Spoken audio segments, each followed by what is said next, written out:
We've seen a lot of the Blackberry KEYone over the past few months, but it's finally here. After the ambitious Blackberry Priv and the all-touch Detect 50 and 60, the KEYone feels like a return to form for a brand that used to be a smartphone giant.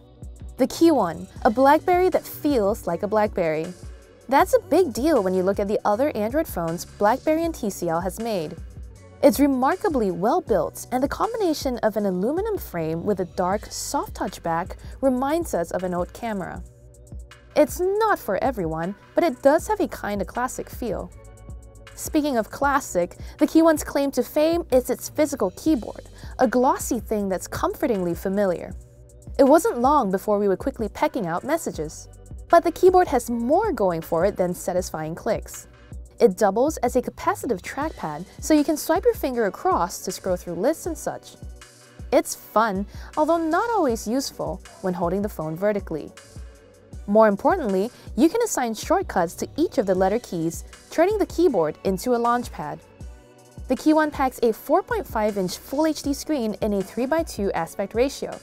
That's more squat and square than other phones, which reduces the amount of information you can squeeze on the screen at one time. This might sound annoying, but in general it didn't pose a problem. Beyond that and some solid outdoor visibility, the screen isn't much to write home about.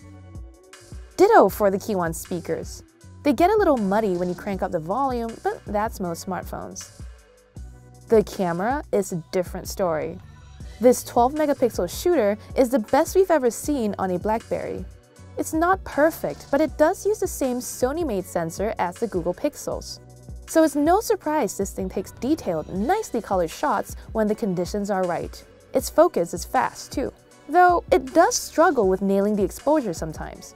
By default, the camera isn't set up to lock focus before snapping a photo either, which can lead to some blurry pictures unless you enable the feature. For the most part though, both the main camera and the 8-megapixel front camera are respectable photographic companions. We're also pretty fond of Blackberry's approach to software here. The KEYone runs Android 7.1.1 with a load of added security features and some software tweaks. If you've used earlier Android Blackberries, you won't notice much difference. BlackBerry Hub is here to unify your inboxes, the Productivity tab is back to remind you what's on your to-do list, and Detect is still a solid tool for managing app permissions and explaining the basics of mobile security.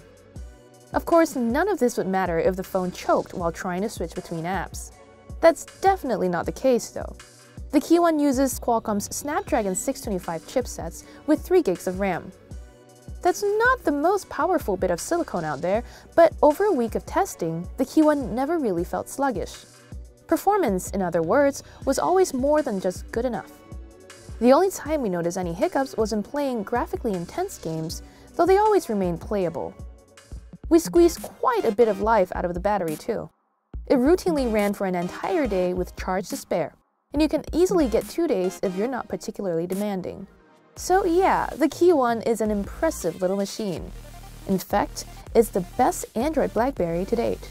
Longtime fans have reason to be pleased, but everyone else? Well, as good as this phone turned out to be, it probably won't make anyone a convert. So if you need a physical keyboard, this is your best option. If you don't, move on. There's nothing to see here.